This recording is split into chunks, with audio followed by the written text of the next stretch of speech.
Good morning student. BEd प्रथम वर्ष का ये टॉपिक है और आपकी विषय है समकालीन भारतीय समाज में शिक्षा और आपकी इकाई है जो आपकी यूनिट है वो 3 चल रही है। ठीक है स्टूडेंट, मैंने अब तक आपको मूल अधिकार को अर्थ और मूल कर्तव्य और नीति निर्देशक तत्व के बारे में बताया। आज जो मैं बताऊंगा आपको भारतीय संविधान के संवैधानिक मूल्यों के बारे में बताऊंगा। भारतीय संविधान में जो संवैधानिक मूल्य हैं उनके बारे में मैं आपको बताऊंगा। संवैधानिक मूल्य जो हमारे सारी संवैधानिक मूल्य ही आ जाते हैं हमारे टॉपिक में। देखिए, संवैधानिक मूल्य मैंने एक पर्टिकुलर इसमें नहीं जोड़ा है। राष्ट्रीय एकता, स्वतंत्रता, समानता, धर्मनिरपेक्षता, बंधुत्व, ये सारे संवैधानिक मूल्य हैं। लेकिन मैंने जो आपको वर्णन किया है वो 7 संवैधानिक मूल्यों का वर्णन किया है। उसी में ये सारे जो प्रस्तावना या जो हमारी उद्देश्य का है उसी में ये सारे आ जाते हैं। जैसे न्याय व अहिंसा, धर्मनिरपेक्षता, विश्व बंधुत्व की भावना, सादा जीवन, उच्च विचार, आर्थिक न्याय, राजनीतिक न्याय, ये सारा आपके जो जितने भी उद्देश्य काम में आए हुए हैं, जितने भी आपके उद्देश्य काम में आए हुए हैं, जो भी उद्देश्य काम में आपके जो भी राष्ट्रीय एकता, स्वतंत्रता, समानता, धर्मनिरपेक्षता, बंधुता, ये सारे इन्हीं मूल्यों में समाहित मैंने कर दिए हैं। ठीक है, समाजवाद, प्रजातंत्र, सारे इन्हीं मूल्यों में मैंने समाहित कर दिए हैं। तो सबसे पहली बात मैं मूल्यों का संवैधानिक मूल्य की हम बात कर रहे हैं। संवैधानिक 2 प्रकार के मूल्य होते हैं, संवैधानिक मूल्य और नागरिक मूल्य। लेकिन यहाँ पर आपके कोर्स में संवैधानिक मूल्य दिए गए हैं, लेकिन हम सबसे पहले मूल्यों की बात करेंगे। देखिए, मूल्य हमारे जीवन में बहुत उपयोगिता रखते हैं। बिना मूल्य के हम अपने जीवन की कल्पना नहीं कर सकते। मूल्य एक ईमानदारी भी होता है, सही सदा सत्य बोलना, अच्छे से चलना, अच्छा व्यवहार करना, जीवन में सही रास्ता अपनाना, बड़ों का आदर करना, ये सारे हमारे एक मूल्य हैं। सामाजिक मूल्य हैं, ये एक नागरिक मूल्य भी हैं ये। और मूल्य के हम अर्थ की बात करें तो एक उपयोगिता के आधार पर, अर्थ यानी उपयोगिता, जिन शब्दों की उपयोगिता हो वो हमारे लिए मूल्य कहलाते हैं। इसलिए संविधान में भी हमारे लिए मूल्य दिए हैं। मूल्य प्रजातंत्र का मूल्य हो, चाहे समानता का हो, या धर्मनिरपेक्षता का हो, बंधुत्व का हो, प्रभुत्व संपन्नता का हो, समाजवाद का हो, ये सारे मूल्य दिए गए हैं। इन्हीं मूल्यों में मैंने 7 मूल्य जो आपको दिए हैं उन्हीं में ये सारे मूल्य समाहित कर दिए हैं। यानी प्रस्तावना में जितने भी मूल्य दिए गए हैं आपके, आप प्रस्तावना को पढ़ोगे, जैसे हम भारत के लोग, यहाँ से प्रस्तावना स्टार्ट होती है, तो प्रस्तावना में हमारी उपदेशिका में ही सारे मूल्य, व्यक्ति की गरिमा वगैरह सारी चीज़, सत्य, अहिंसा सब जोड़ दिया गया है। उसी को लेकर मैंने 7 पॉइंट बनाए आपके संवैधानिक मूल्यों के। तो सबसे पहले मैं मूल्य के अर्थ की बात करें तो मूल्य सहित जीवन ही अर्थपूर्ण है। मूल्य रहित जीवन कुछ भी नहीं है। जो मनुष्य मूल्य को महत्व देता है उस समाज में महत्वपूर्ण स्थान रखता है। देखिए, आज हम समाज में रहते हैं, अगर मूल्यों को महत्व नहीं देते हैं तो हम समाज से बहिष्कार कर दिए जाएंगे। हम जिस कॉलोनी में रहते हैं, जिस समाज में रहते हैं, हम उसके विपरीत करें, हम विपरीत आचरण करें, चोरी चकोरी करें, किसी से गाली दें, तो वो हमारे मूल्य नहीं है, वो हमारे अवमूल्य हो जाएंगे, तो समाज हमारा बहिष्कार कर देगा। तो इसलिए मूल्य सहित जीवन ही अर्थपूर्ण है। मूल्य रहित जीवन कुछ भी नहीं है। जो मनुष्य मूल्य को महत्व देता है उस समाज में महत्वपूर्ण स्थान रखता है। ठीक है, ऐसा व्यक्ति समय को महत्व देता है। ठीक है, वह प्रत्येक पल का भरपूर आनंद लेता है एवं उसका भरपूर उपयोग करता है। अतः प्रत्येक वस्तु जिसका महत्व होता है उसे हम मूल्य कहते हैं। प्रत्येक वस्तु के रूप में भी हम बात करें तो जो भी हमारे लिए मूल्यवान वस्तु है, जैसे संवैधानिक मूल्य है, जैसे स्वतंत्रता, समानता, जैसे हमारे संवैधानिक मूल्य हैं। और जो भी वस्तु जो भी हमारे लिए मायने रखती है, वस्तु के संबंध दिया गया है कि जो भी वस्तु हमारे लिए मान्य लगती है, जिसका महत्व होता है, जो भी वस्तु है जिसका भी महत्व हमारे लिए होता है वो हमारे लिए मूल्यपरक वस्तु हो जाती है। जैसे कोई बच्चा होता है, बच्चा जो कोई खिलौने से खेलता है तो वो खिलौना उसके लिए एक मूल्य तरीका, एक बहुत ही अच्छा, जिससे उसे खुशी मिलती है, तो उसका वो मूल्य समझता है कि ऐसे मुझे उससे खुशी मिलती है खुशी मिलती है और खुशी से वो खुश होता है, तो वो उसके लिए बहुत बड़ा मूल्य हो जाता है, बहुत बड़ी वस्तु हो जाती है। तो उसी को हम मूल्य कहते हैं, जिससे हमें खुशी मिलती है, जिससे हमें जो हमारी उपयोगिता है, ठीक है। मूल्य सहित जीवन ही अर्थपूर्ण है, मूल्य रहित जीवन कुछ भी नहीं है। और जो मनुष्य मूल्य का महत्व देता है वो समाज में महत्वपूर्ण स्थान रखता है। ऐसा व्यक्ति समय को महत्व देता है, वह प्रत्येक पल का भरपूर आनंद लेता है एवं उसका भरपूर उपयोग करता है। तब प्रत्येक वस्तु जिसका महत्व होता है उसे हम मूल्य कहते हैं, ठीक है। आगे की स्लाइड में हम चलें तो इसका अर्थ बताया गया है। मूल्यों को इंग्लिश में वैल्यू कहते हैं। वैल्यू शब्द का उद्भव वैल्यूर से हुआ है, जो कि लैटिन भाषा का शब्द है। इंग्लिश में वैल्यू कहते हैं मूल्य को, और वैल्यू लैटिन भाषा का शब्द है, जिसका तात्पर्य है महत्व, उपयोगिता अथवा वांछनीयता से लगाया जाता है। यानी मूल्य का मतलब हो गया महत्व, उपयोगिता, यानी महत्व और उपयोगिता। मूल्य का हम अर्थ ही महत्व और उपयोगिता से ले सकते हैं कि मूल्य वही होंगे जिसका महत्व होगा, जिसकी उपयोगिता होगी, जिसकी हमारे समाज में वांछनीयता होगी, ठीक है। मूल्य, जो अच्छे आचरण होते हैं वो हमारे मूल्य ही होते हैं, जो गंदे आचरण होते हैं वो हमारे अमूल्य होते हैं। तो मूल्य का इंग्लिश में मूल्य को वैल्यू कहते हैं, जो लैटिन भाषा के वैल्यूर से बना हुआ होता है, जिसका महत्व, उपयोगिता, जिसका तात्पर्य महत्व, उपयोगिता अथवा वांछनीयता से लगाया जाता है, ठीक है। स्टूडेंट, बॉयज एंड गर्ल्स, मैंने आपको समझाने की पूरी कोशिश की है इसमें मूल्य के अर्थ को, क्योंकि मैं डायरेक्ट संवैधानिक मूल्य पढ़ा देता, लेकिन मैंने पहले मूल्य का अर्थ बताया है, ठीक है। आगे हम पढ़ेंगे खुले समाज में विभिन्न आदर्शों, प्रतिमाओं के रूप में समाज को उचित दिशा निर्देशन प्रदान करते हैं। ये मूल्य ही होते हैं जो समाज को उचित दिशा निर्देशन प्रदान करते हैं। समाज में व्याप्त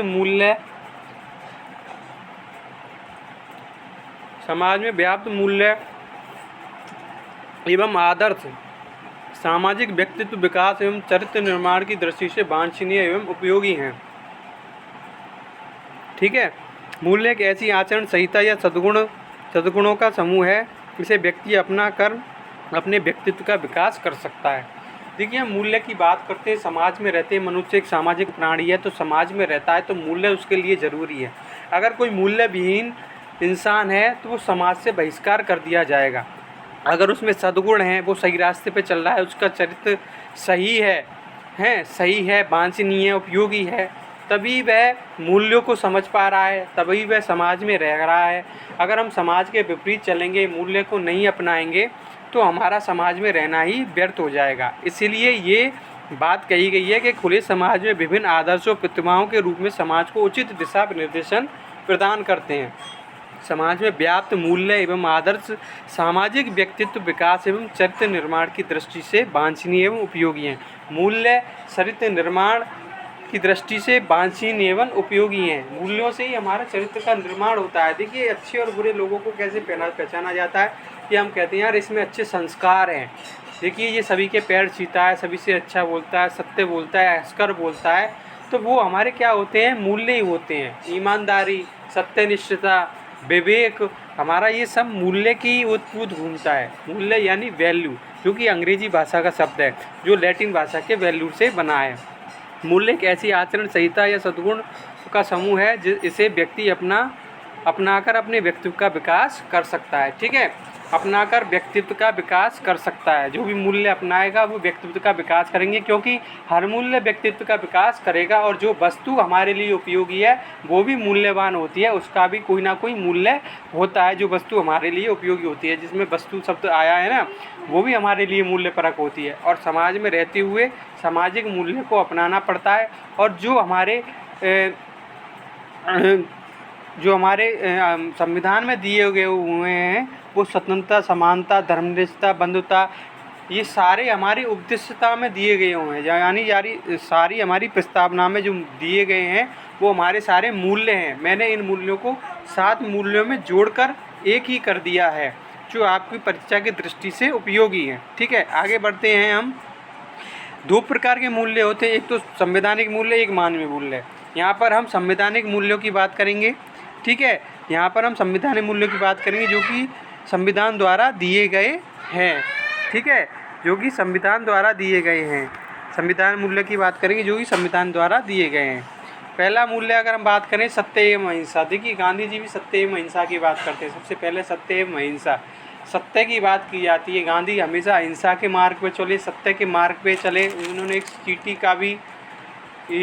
का भी नुकसान नहीं किया, चींटी को भी परेशान नहीं किया। तो सत्य अहिंसा हमारा प्रारंभिक मूल्य है संविधान का। देखिए, भारतीय समाज का सबसे पहला मुख्य मूल्य सत्य व अहिंसा है। यह मूल्य आज नया नहीं है, बल्कि एक प्राचीन काल से चला आ रहा है। ये आप भी जानते हैं कि सत्य अहिंसा प्लेटो अरस्तु के ज़माने से चला आ रहा है। सत्य अहिंसा का मूल्य प्लेटो और अरस्तु के ज़माने से चला आ रहा है। ठीक है, ठीक है, प्राचीन काल से चला आ रहा है। हमारा प्राचीन इतिहास उठाकर देखें तो इतने अधिक उदाहरण सामने आएंगे, जिनके आधार पर हम इन मूल्यों पर अनेक राजाओं व जनता ने अपना सर्वस्व निछावर कर दिया। देखिए, अगर मैं राजाओं की बात करें तो अशोक महान की मैं बात करूं तो अशोक महान ने कलिंग के युद्ध में बहुत नरसंहार किया, लेकिन जब उसने बौद्ध धर्म को अपनाया तो एक तरह से उसने मूल्य को अपना लिया। बौद्ध धर्म में उसने सत्य, अहिंसा, अस्तेय, परिग्रह सारी चीज़ों को अपनाया और अपने प्रजातंत्र की सेवा की। तो यही राजा महाराजाओं की बात आ गई है। यहाँ जनता अपना सर्वस्व निछावर कर दिया। जनता पर, इन मूल्यों पर हमारे ऋषि मुनियों एवं धर्मगुरुओं में बहुत अधिक बल दिया है। क्योंकि भारतीय समाज आता है, भारत की बात आती है तो सत्य अहिंसा सबसे पहला मूल्य आ जाता है। सबसे पहला मूल्य आ जाता है। ठीक है, हमारे समाज के प्रकार शाश्वत मूल्य हो गए हैं।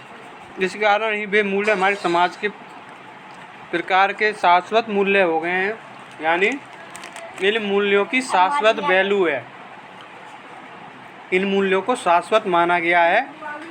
सत्यमेव जयते भारतीय दर्शन का प्राचीन मूल्य रहा है। सत्यमेव जयते, हमेशा सत्य की जय हो, हमेशा सत्य को अपनाया जाए, इसलिए सत्यमेव जयते प्राचीन काल से ही चला आ रहा है। लेकिन आज भी इसका महत्व कम नहीं हुआ है। हमारे देश विश्व शांति का हमेशा ही हामी रहा है और कभी भी युद्ध का पोषक नहीं रहा है। देखिए, अगर हम अपने देश की बात करें तो सत्य अहिंसा की बात करें तो हमारा देश हमेशा सत्य अहिंसा पर ही चलता हुआ आया है। सत्य अहिंसा पर चलता हुआ आया है, इसलिए हमारे देश ने कभी युद्ध की हामी नहीं भरी है। वो अलग बात है, चीन ने आक्रमण कर दिया, पाकिस्तान ने आक्रमण कर दिया, लेकिन हमारे भारत देश की हमेशा एक सत्यनिष्ठता रही है कि उसने कभी भी किसी देश पर आक्रमण पहले से नहीं किया। अगर किसी देश ने आक्रमण किया है तो उसका उत्तर हमारे भारत देश ने दिया है। तो यही सत्य अहिंसा है। सत्य के पथ पर चलो, अहिंसा के पथ पर चलो, यही हमारे भारतीय संविधान का मूल्य है। ठीक है, आगे हम बात करेंगे। दूसरा है, सॉरी स्टूडेंट, इसमें धर्मनिरपेक्षता है। इसमें आप करेक्शन कर लेना, अतः निरपेक्षता हो गया है, इसमें धर्मनिरपेक्षता है। ये दूसरा जो पॉइंट है उसको आप करेक्शन कर लें। दूसरा पॉइंट है धर्मनिरपेक्षता, मुझसे टाइपिंग मिस्टेक हो गई है। तो धर्मनिरपेक्षता का भी अर्थ हम भारतीय संविधान में मूल रूप से जोड़ा गया है। भारतीय संविधान में कि किसी भी धर्म को अपना सकते हैं, किसी भी संस्था को अपना सकते हैं, किसी भी धर्म को अपनाकर उसका प्रचार प्रसार कर सकते हैं। राज्य किसी एक धर्म को नहीं मानेगा। तो इसमें यही बताया गया कि हमारे संविधान में प्रत्येक नागरिक को यह स्वतंत्रता दी गई है कि वह किसी भी धर्म को स्वीकार करे, प्रचार करे, आचरण करे, उपासना करे और इन सभी के लिए संस्थाओं की स्थापना करके उनका संचालन करे। देखिए, मैंने यही बताया है कि कोई भी धर्म अपना सकता है और उसके आचरण कर सकता है, उपासना कर सकता है और उसमें संस्थाओं की स्थापना कर सकता है। राज्य की ओर से किसी धर्म विशेष को स्थान नहीं दिया जाएगा। ये बात साफ संविधान में है कि राज्य की ओर से मूल अधिकारों में जो आता है, जो हमारे उस उद्देश्य का में आता है धर्मनिरपेक्षता। धर्मनिरपेक्षता का अर्थ ही यही है कि राज्य किसी भी धर्म को अपनाएगा नहीं, विशेष मान्यता किसी भी धर्म को नहीं दी जाएगी। देखिए, हमारी शिक्षण संस्थाओं में भी धर्म के ऊपर कभी भी लड़ाई नहीं होती है। शिक्षण संस्थाओं में भी ये कहा गया है कि शिक्षण संस्था किसी भी एक धर्म को नहीं मानेगी, किसी एक धर्म के विद्यार्थियों को प्रवेश नहीं देगी, जबकि सर्वधर्म समभाव की भावना यहाँ पर आती है। सभी धर्म के बच्चों को यहाँ पर पढ़ाया जाएगा। ठीक है, तो इसमें ये बताया गया है कि राज्य की ओर से किसी धर्म विशेष का स्थान नहीं दिया जाएगा और राज्य धर्म के आधार पर किसी प्रकार का भेदभाव नहीं करेगा। सत्यवादी समाज का धार्मिक दृष्टि से धर्मनिरपेक्षता का मूल्य बहुत विस्तृत दृष्टिकोण वाला है। ठीक है, धर्मनिरपेक्षता का मैं एक लाइन में अर्थ समझाऊं तो धर्मनिरपेक्षता का अर्थ है कि भारत जो कि एक बहुत बड़ा राज्य है, उसका कोई एक धर्म नहीं है, वह किसी धर्म को नहीं अपनाएगा, वह सर्वधर्म समभाव के आधार पर ही चलेगा। चाहे कोई भी शिक्षण संस्था हो, चाहे कोई भी संस्थान हो, चाहे किसी भी धर्म से रिलेटिव हो, किसी भी एक धर्म को राज्य मान्यता या सरकार मान्यता नहीं देगी। ठीक है दोस्तों, आगे हम पढ़ते हैं विश्व बंधुत्व की भावना, जो हमारे शुरू से चली आ रही है विश्व बंधुत्व की भावना। देखिए, इसमें है हमारा समाज प्रारंभ से उदार व विस्तृत हृदय वाला रहा है। ठीक है, हमारा समाज, हमारा देश, क्योंकि हमारे देश ने कभी भी किसी पर आक्रमण नहीं किया है, इसलिए ही हमारे समाज की तुलना समुद्र से की है। समुद्र जो कि विशाल है, उसमें सारी नदियाँ आके मिलके समाहित हो जाती हैं। इसी प्रकार विश्व बंधुत्व की भावना हमारे अंदर है, भ्रातृत्व की भावना हमारे अंदर है, भाईचारे की भावना हमारे अंदर है। देखिए, घरों में आजकल बहुत लड़ाइयाँ हो रही हैं, लेकिन मैं ये कह रहा हूँ कि 51 अच्छे कार्य हो रहे हैं, 49 बुरे कार्य हो रहे हैं, तभी हमारा देश चल रहा है। ठीक है, समुद्र में अनेक नदियाँ समाहित होकर एक हो जाती हैं। उसी प्रकार भारतीय समाज में अनेक व्यक्ति, धर्म संस्कृति वाले व्यक्ति आए और विलीन हो गए। ठीक है, अनेक धर्म संस्कृति वाले व्यक्ति आए। देखिए, हमारे भारत में हिंदू मुस्लिम, सिख, ईसाई, जैन, बौद्ध सारे धर्म के लोग रह रहे हैं। व्यक्ति आए और विलीन हो गए। हम संकीर्णता से ऊपर उठकर विश्व भाईचारे में विश्वास करते हैं। संकीर्णता यानी पुरानी सोच से ऊपर उठकर, हम छोटी सोच नहीं रखते, हम संकीर्ण सोच नहीं रखते, हम पुरानी सोच, छोटी सोच से ऊपर उठकर विश्व भाईचारे में विश्वास करते आए हैं।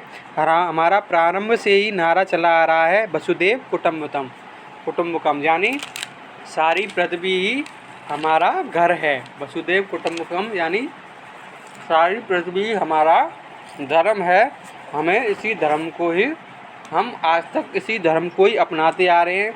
इसी विश्व बंधुत्व की भावना से ही हम आगे बढ़ते जा रहे हैं और हमारे देशवासियों के अंदर भी विश्व बंधुत्व की भावना देखी जा रही है। देखिए, कोविड महामारी चल रही है, लोग आगे आ रहे हैं। आप सोनू सूद का उदाहरण लीजिए। सोनू सूद आज देश के नागरिकों के लिए कितना कुछ कर रहे हैं, हर संभव प्रयास कर रहे हैं उनको बचाने के लिए, उनको ऑक्सीजन मुहैया कराने के लिए, एक जगह से दूसरी जगह उनके स्थान पर भेजने के लिए सोनू सूद कितना आगे आ रहे हैं। ऐसे हमारे देश में बहुत से लोग हैं जो सेवा कर रहे हैं, गरीबों की सेवा कर रहे हैं। देखिए, गुरुद्वारों में लंगर चलाए जा रहे हैं, वो सब विश्व बंधुत्व की भावना के अंतर्गत ही आता है। हमारा देश विश्व बंधुत्व की भावना के अंतर्गत ही आता है। विश्व बंधुत्व की भावना हमारे देश के लोगों के अंदर भरी हुई है। हम किसी से भी लड़ना झगड़ना नहीं चाहते, हम साथ रहना चाहते हैं, भाईचारे के साथ रहना चाहते हैं। और हमारे सब वसुधैव कुटुंब का मतलब है कि सारी पृथ्वी हमारा घर है। आगे है चौथा पॉइंट है सादा जीवन उच्च विचार। देखिए, ये हमारा शुरू से ही, गांधी जी के समय से ही ये नारा रहा है कि सादा जीवन उच्च विचार, सादा जीवन हो, हमारे विचार उच्च हों। इसमें कहा गया हमारे समाज के सभी महापुरुषों ने सादा जीवन उच्च विचार पर बल दिया है।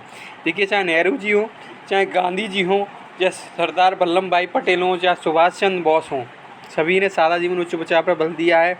इसमें यह भावना नियत है कि व्यक्ति को ऊपरी दिखावे व आडंबर से दूर रहकर सादा जीवन व्यतीत करना चाहिए, ऊपरी दिखावा नहीं। और ऊपरी दिखावे के तो मैं सबसे ही कहूँगा कि हमें ऊपरी दिखावा नहीं करना चाहिए, हमें अपने आप को दिखाने की कोशिश नहीं करनी चाहिए, जो कि हम हैं नहीं, लेकिन हम अपने आप को दिखाने की कोशिश कर रहे हैं। तो ये हमारी गलत भाग है। हम इससे नेगेटिविटी की ओर जाते हैं। जो हम दिखें, जैसा हम हैं वैसा ही सामने वाले को दिखाएं, हम उससे नहीं छिपाएं। तो यही हमारे जीवन की उपयोगिता है और यही बात कही गई है कि सादा जीवन उच्च विचार, यानी विचारों की उच्चता रखनी चाहिए, विचारों में संकीर्णता यानी छोटी सोच नहीं रखनी चाहिए। इस प्रकार यह मूल्य हमें भौतिकता की चकाचौंध से दूर रहने, भौतिकता यानी हम आज भौतिक जीवन में जी रहे हैं, हम भौतिक जीवन में ही जी रहे हैं, फ्रिज कूलर आदि का इस्तेमाल कर रहे हैं, आदि भौतिक जीवन नई तकनीकी चल गई है, उसका उपयोग कर रहे हैं। पहले लोगों के पास कूलर भी नहीं होते थे, टीवी भी नहीं होती थी, सादा जीवन जीते थे। तो वही बात इसमें बताई गई कि भौतिकता की चकाचौंध से दूर रहने व त्याग करने की प्रेरणा देता है। सादा जीवन उच्च विचार में त्याग करने की प्रेरणा देता है। देखिए, हमारे अंदर भी त्याग होना जरूरी है। त्याग से ही मनुष्य आगे बढ़ता है। देखिए, त्याग हो, समर्पित की भावना हो, किसी का हम भला सोचें, किसी का हम भला करें, तो निश्चित सी बात है कि हमारे साथ भी भला होगा कहीं ना कहीं। तो त्याग करने की प्रेरणा देता है। राष्ट्रपति महात्मा गांधी इसकी सर्वोत्कृष्ट उदाहरण है। हमारे ऋषि मुनियों ने भी इसी त्याग में ही जीवन पर बल दिया है।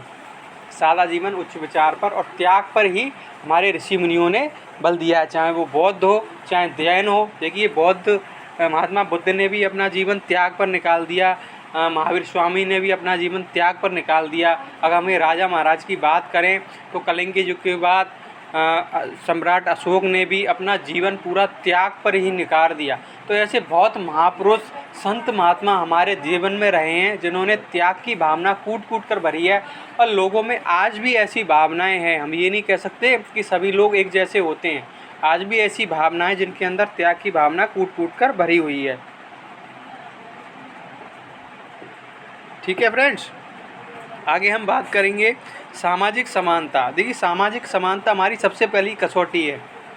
सभी के लिए समान अवसर दिए जाएं, स्त्रियों के साथ भेदभाव ना किए जाए, समान कार्य के लिए समान वेतन दिया जाए। देखिए, हमारे संविधान में सामाजिक समानता की व्यवस्था की है। इसमें जाति, धर्म, वर्ण, लिंग, भाषा आदि किसी के आधार पर भेदभाव नहीं किया जाता है। ठीक है फ्रेंड्स, संविधान में यह व्यवस्था की गई कि ऊंच नीच, छुआछूत, बेगार प्रथा आदि गैर कानूनी है। सामाजिक समानता का अर्थ ही ये हो जाता है कि समाज में जाति, वर्ण, लिंग, भाषा आदि किसी भी आधार पर, चाहे शिक्षण संस्था हो, चाहे कोई धर्म हो, किसी भी आधार पर हम धर्म, जाति, लिंग के आधार पर भेदभाव नहीं कर सकते। और ऊंच नीच, छुआछूत, बेगार प्रथा आदि गैर कानूनी है। ये हमारे सामाजिक समानता में, हम सामाजिक रूप से सभी समान हैं। हमें समाज में रहकर समाज में जीने का हक है, अपने मूल्यों को बढ़ाने का हक है। हमें कोई इस हमारे मूल्य को छीन नहीं सकता। हम पे हमारे इन मूल्य को दबाने के लिए कोई दबाव नहीं दे सकता। ठीक है, यही हमारे सामाजिक मूल्य हैं। समाज में रह के, चाहे हम किसी भी जाति के हों, चाहे किसी भी भाषा के हों, लिंग के हों, हमसे असमानता नहीं रखी जाएगी। हमसे ऊंच नीच, छुआछूत, बेगार की प्रथा नहीं रखी जाएगी। यही सामाजिक समानता है। आगे हम आर्थिक न्याय की बात करें कि हमारे देश में समाजवादी विचारधारा को अपनाया गया है। समाजवादी विचारधारा में आर्थिक न्याय मुख्य होता है। सामाजिक विचारधारा आई थी कि किसी को भी जाति, लिंग, धर्म के आधार पर भेदभाव नहीं किया जाएगा। मैंने उसमें बताया था कि सबको लिए धन के समान वितरण किया जाएगा। ये इसी के अंतर सामाजिक विचारधारा के अंतर्गत ही आर्थिक न्याय आता है कि इसमें धन व उत्पाद के साधनों के विकेंद्रीकरण के स्थान पर समाज को सामूहिक स्वामित्व पर बल दिया जाएगा। देखिए, समान कार्य के लिए समान वेतन यही होता है। अगर एक स्त्री पुरुष एक ही जगह एक ही समान कार्य कर रहे हैं तो उनके साथ ये भेदभाव नहीं किया जाएगा कि स्त्री के लिए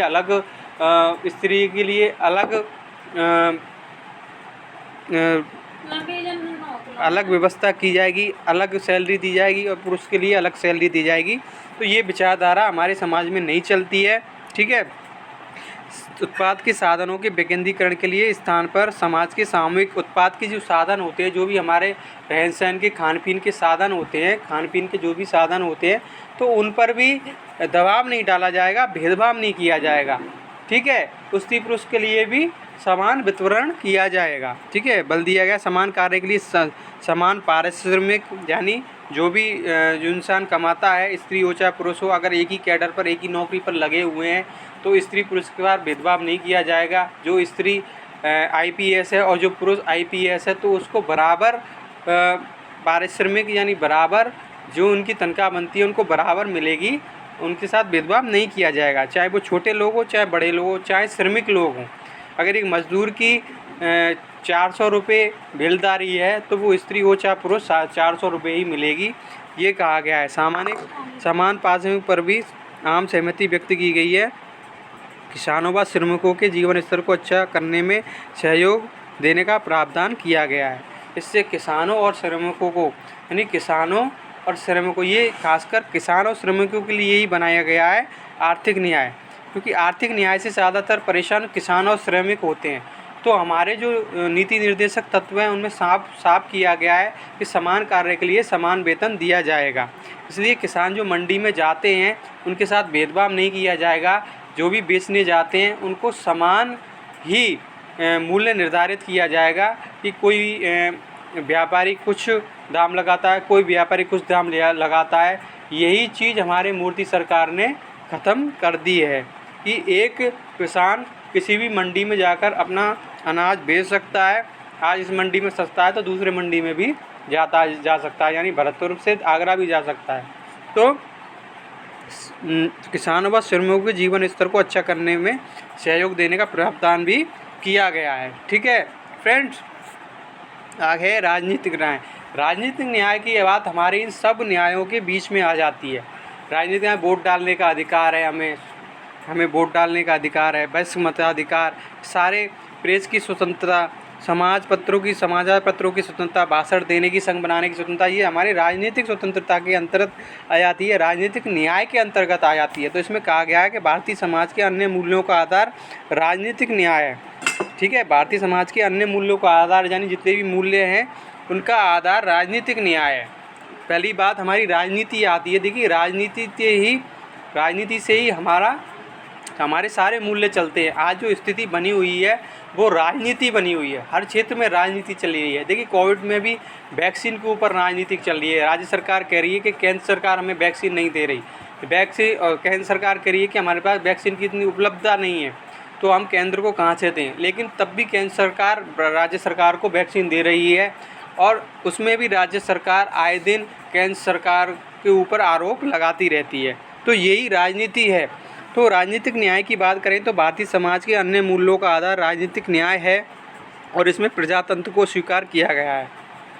यानी हम भारत के लोग ही एक सांसद विधायक को चुनते हैं, हमारे द्वारा लोग ही संसद और विधानसभा में बैठते हैं। तो इसमें प्रजातंत्र को स्वीकार किया गया है। प्रजातंत्र के आधार समानता, स्वतंत्रता, बंधुत्व की भावना को स्वीकार किया गया है। देखिए, मैंने आपको बताया था कि हमारे उपदेशिका में समानता, स्वतंत्रता और बंधुत्व की भावना सारी चीज़ आई हुई हैं। तो ये राजनीतिक न्याय के अंतर्गत ये समानता, स्वतंत्रता व बंधुत्व की भावना को स्वीकार किया गया है कि सबको समान माना गया है, स्वतंत्रता दी गई है और भाईचारे की भावना हमारे अंदर भरी हुई है। ये राजनीतिक न्याय में आता है। प्रजातंत्र के लिए आवश्यक आधारों के साथ ही प्रेम, सेवा, सहयोग, सहानुभूति आदि गुणों को भी स्वीकार किया गया है। प्रजातंत्र के लिए आवश्यक आधारों के साथ ही, ठीक है फ्रेंड्स, आवश्यक आधारों के साथ ही प्रेम, सेवा, सहयोग, सहानुभूति आदि गुणों का भी स्वीकार किया गया है। ठीक है, प्रजातंत्र में प्रेम, सेवा, सहयोग, सहानुभूति आदि गुणों का भी विकास किया गया है। यही हमारा आधार है, क्योंकि प्रेम, सेवा, सहयोग, सहानुभूति नहीं हो तो हम अपनी राजनीतिक न्याय की कल्पना नहीं कर सकते। राजनीति में ये सारी चीज़ ज़रूरी है। ठीक है, आदि गुणों का स्वीकार किया गया है। वैश्विक मताधिकार, विचारों की अभिव्यक्ति करने, समाचार पत्रों की स्वतंत्रता, भाषण देने, सभा करने, भ्रमण करने, दल बनाने। देखिए, इसमें सारी राजनीतिक स्वतंत्रता के बारे में बताया गया है। ये क्वेश्चन अक्सर कंपटीशन एग्जाम में आते हैं कि राजनीतिक स्वतंत्रता इनमें से है। तो देखिए, समाचार पत्रों की स्वतंत्रता, भाषण देने, सभा करने, भ्रमण करने, दल बनाने आदि सभी की स्वतंत्रता समान रूप से सभी भारतीयों की है। अतः भारतीय समाज का यह राजनीतिक न्याय प्रजातांत्रिक मूल्य है। ठीक है, प्रजातांत्रिक मूल्य है, क्योंकि प्रजातंत्र के आधार पर ही राजनीतिक मूल्य बनते हैं, राजनीतिक न्याय बनता है। प्रजातांत्रिक प्रजा का ही राजनेता ध्यान नहीं रखेंगे तो प्रजा बहिष्कार करेगी इन मूल्यों का, राजनीति को नहीं मानेगी, वोट नहीं देगी। तो राजनीतिक न्याय का पूरी उपयोगिता है वैश्विक मताधिकार का, कहीं पर आने जाने की, समाचार पत्रों की, भाषण देने की, सभा करने की सारी स्वतंत्रता हमारी राजनीतिक स्वतंत्रता, राजनीतिक न्याय के अंतर्गत आ जाती है। तो फ्रेंड्स, मैंने आपको पूरा ये भारतीय संविधान के जो भी संवैधानिक मूल्य हैं, 7 मूल्यों के आधार पर मैंने सारे उपदेशिका के जो मूल्य हैं वो बताए गए हैं। विभिन्न प्लेटफॉर्मों पर अलग अलग प्रकार के मिलेंगे, बंधुत्व, समानता, धर्मनिरपेक्षता, ये अलग अलग प्रकार के मिलेंगे। लेकिन मैंने आपको छोटे और बड़े रूप में, आप इस क्वेश्चन को छोटे रूप में भी लिख सकते हो, आप इस क्वेश्चन को अगर लेंदी में आता है, वर्णनात्मक प्रश्न आता है, तो उसको आप इस प्रकार से भी लिख सकते हो। तो मैंने दोनों तरफ से बताने की चेष्टा की है कि ये 7 जो मैंने संवैधानिक मूल्य बताए हैं, इसमें हमारे उपदेशिका के प्रस्तावना के सारे मूल्य आ जाते हैं, हमारे भारतीय संविधान के सारे मूल्य इसमें आ जाते हैं। ठीक है, स्टूडेंट, तब तक के लिए धन्यवाद। अगली क्लास के लिए आपका दिन शुभ मंगल हो। आप कोरोना से सही रहें, घर पर रहें, अपने माँ बाप की बात मानें। स्वतंत्रता का अधिकार है, अपने विचारों की अभिव्यक्ति की स्वतंत्रता का अधिकार है, अपने विचार रखें। और जो भी टॉपिक मैंने आज तक आपको पढ़ाया है, अगर आपकी समझ में नहीं आया है, देखिए अधिक से अधिक पढ़िए इसको। मैंने देखा है कि व्यूज़ बहुत कम आ रहे हैं, बच्चे इनको देख नहीं रहे हैं, लेकिन मैंने जो अब तक जितने भी टॉपिक पढ़ाए हैं ना आपको, सारे टॉपिक कंपटीशन के लेवल के हैं, आपके सब कंपटीशन में सभी काम आएंगे। तो कंपटीशन के लेवल की हैं, इसलिए आप इनको अधिक से अधिक पढ़ें। और जब भी आपके पेपर होंगे, निश्चित अब की बार आपके पेपर होंगे, ये बात मत भूलना कि 10वीं 12वीं की परीक्षाएं रद्द कर दी हैं तो बीएड प्रथम वर्ष की परीक्षाएं भी रद्द हो जाएंगी, ये आप भूल में मत रहना। बीएड प्रथम वर्ष की परीक्षाएं होंगी अब की बार। और मेरे नोट्स जो मैंने आपको बना के दे रहा हूँ, ये बड़ी मेहनत से बना के दे रहा हूँ, 2-3 किताबों से बना के दे रहा हूँ। इसको आप पढ़ें और अच्छी तरह से समझें और अपनी नोटबुक में इनको उतारें। तब तक के लिए धन्यवाद। ठीक है दोस्तों।